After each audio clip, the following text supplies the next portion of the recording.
Behind the razor wire on the U.S. naval base in Guantanamo Bay, 91 men remain locked up. They're known as the leftovers. A handful still use hunger strikes to protest their conditions and indefinite incarceration. I usually say, I can make this table talk before I can convince any of those leftovers, to quit. For security reasons, the Navy would not allow us to identify the cultural advisor who serves as a liaison. We do have very stubborn detainees. We can't forget that the detainees that are here at one point had for their objective to kill Americans.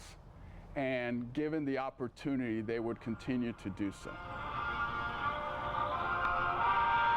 The Navy invited the Associated Press for a visit to the camp for the first time since the population dipped below 100, from a high of nearly 680 in 2003. Empty cells outnumber occupied ones, while 2,000 servicemen and women keep the camp running at a cost of $100 million a year.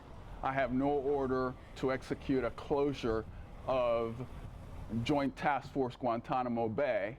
President Barack Obama is expected to submit his Guantanamo closure plan to Congress later this month, where it will likely meet the same resistance that has prevented Obama from making good on his vow to close the facility when he first took office. And we just react to what we're told what to do. Marine General John Kelly was commander of U.S. Southern Command, which included Guantanamo, until he retired in January. He says closing the detention facility would be complex because the suspected enemy combatants cannot be transferred to a normal prison. Because of the nature of the detention, DOD has to continue guarding them. Authorities, however, have determined 34 of the detainees can be released without a security risk.